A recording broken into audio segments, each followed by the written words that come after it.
I always had a question why we do not celebrate Tu B'Av. I asked Harav Shalanu. He also mentioned that we do not celebrate Tu B'Av, but in the older days they celebrated Tu B'Av, as it is brought down in Masechet Ta'anit, Daf Chaf Vav Amud Bet, and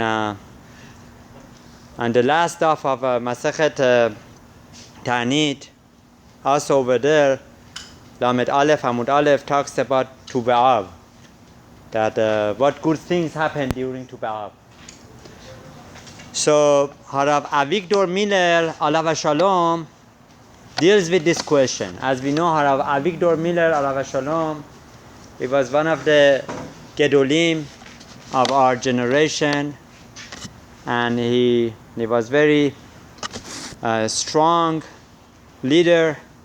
He had very strong opinions, and perhaps this is one of the only questions that can be very well understood by his explanation. So he explains as follows. He explains, in the times of Beit HaMikdash, the Khatimah of Asara B'Av was celebrated with Kedusha. It was celebrated with Kedusha and Tahara that existed at that time. And he explains, in the ancient times, they did not have the influence of the Gentile world on Am Israel. Right? The influence of Gentile wars is a big deal. Unfortunately, we don't even understand how much we are affected by Goyim. Right? Look at the weddings we make. Right? The chuppah that we have. If you really want to have a kosher chuppah, the kosher chuppah that you see in the weddings, especially in Los Angeles, is not kosher at all. Right? The chuppahs that they make, the whole notion comes from, unfortunately, it comes from Christianity, that they have two aisles, right, and people are sitting. It's not supposed to be like that. It's supposed to be that everyone is standing for the kavod of Shekhinah, and there is not supposed to be any even aisle that everyone goes there. And nowadays, unfortunately, they show off everything that they have. So Harav Avigdor Miller Alav Shalom says, back then the hashpah of the Goyim did not exist the way that it exists today. And he goes on to explain that according to Rabbi Yochanan, he lived after the Khurban. He says that, I remember when in the cities of Tiberia and Sipori, the boys and girls of 16 and 17 years old played together. Imagine, boys and girls, 16, 17 years old, playing together in the streets. And nobody sinned. Nobody sinned. You think about this. There's an expression in Farsi, they say, very mokh bezanim. Right? Unfortunately.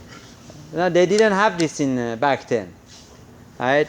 They would not go to take somebody's attention. No. So they played together in the streets, nobody sinned. Now you have to understand what the Ma'amar Chazal is on this. It tells you what holiness, what Kedusha they had back then. Right? It's not like they played together, right, with Neged Chachamim. There was no problem playing together. They did not have any Yetzer Hara. How is that possible? Harav Avigdor Miller Alav Shalom, he explains. He explains that, no, there is Yetzer Hara. But you should know 99% of the Yetzer Hara is artificial. There is only 1% that is natural. And apparently that 1% of natural Yetzer Hara was so little that was not big enough to make them asur, prohibited playing together in Sipori and in Tiberia. Boys and girls, 16, 17 years old, playing together. So the tum'ah that we have, the influence that we have, comes from the Gentiles. Back then, that influence did not exist, especially in Eretz Israel. Even in the days after the Churban Beit HaMikdash. That is what Rav Yochanan is telling us. He's telling us back then, there was such a Kedusha.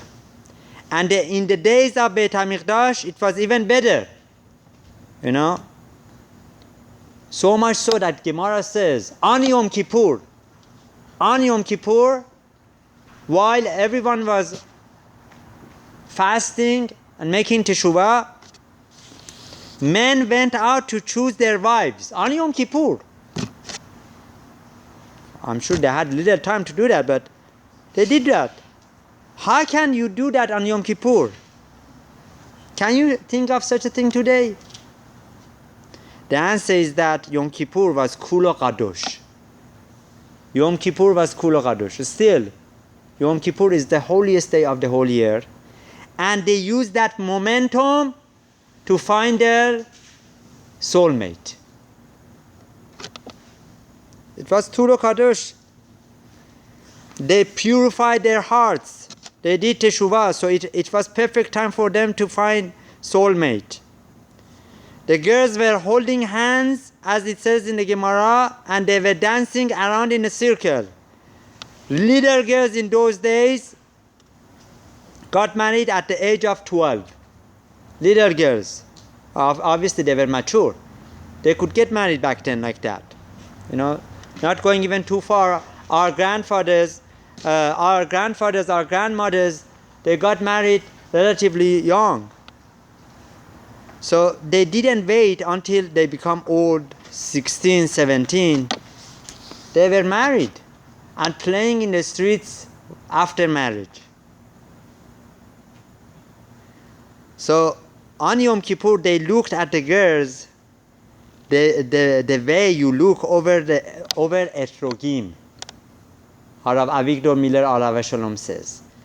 You know, soon Sukkah is coming. You go look for an etrog. Where is this etrog from? Right? Is this Taimani? Is it Moroccan? Right? Is it from Eretz Israel? Right? You check it out. That's how they checked out for their wives. That's how they got married. They didn't look on just the beauty. As the Gemara says, look at us. We are from good families. Right? So that's what they did.